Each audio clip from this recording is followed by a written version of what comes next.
Bien, donc j'ai repris l'exemple du cours de la fonction affine f de x égale 3x moins 2 pour bien faire le lien entre l'expression de la fonction et la représentation graphique qui en découle. Donc on avait on avait calculé un tableau, on avait rempli un tableau avec 3 valeurs pour pouvoir tracer cette droite. Donc on avait choisi 0, on avait trouvé moins 2, on avait calculé pour 4, on avait trouvé... On avait choisi 4. Oui, c'est ça.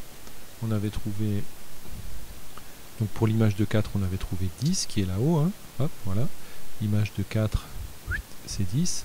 Et l'image de moins 1, c'est moins 5. Voilà les 3 points qu'on avait choisis pour tracer cette droite.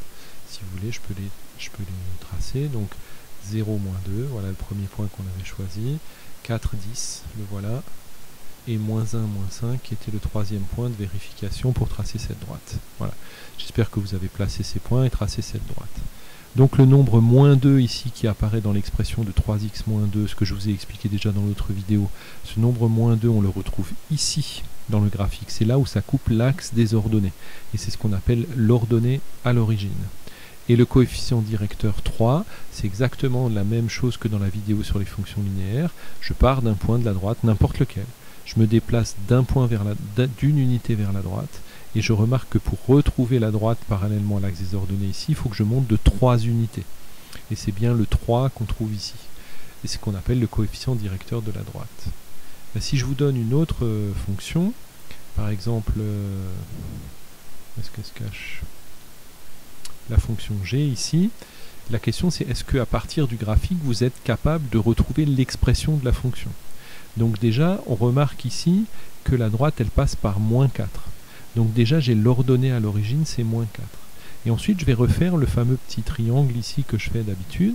Je pars d'un point de la droite, n'importe lequel, disons celui-là.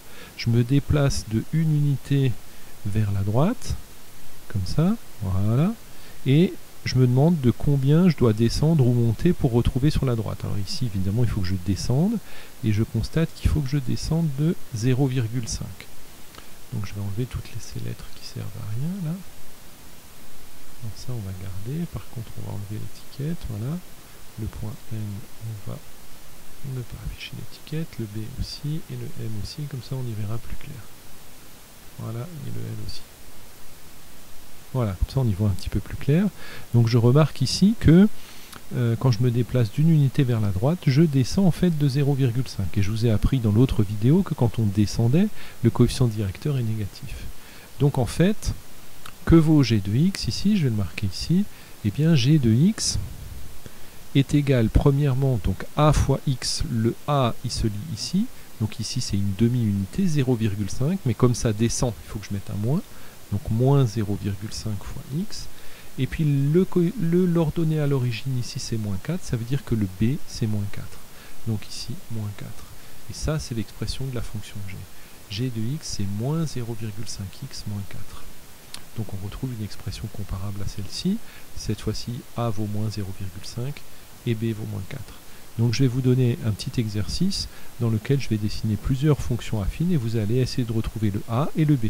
Donc je répète, le b il se trouve ici, là où ça coupe l'axe des ordonnées, et pour trouver le a, il faut partir d'un point, se déplacer d'une unité vers la droite, et regarder s'il faut descendre ou monter pour retrouver la droite. Donc ici je descends de 0,5, donc moins 0,5, ici je monte de 3, donc 3x. Voilà comment on fait pour retrouver une représentation, l'expression de la fonction à partir de la représentation graphique.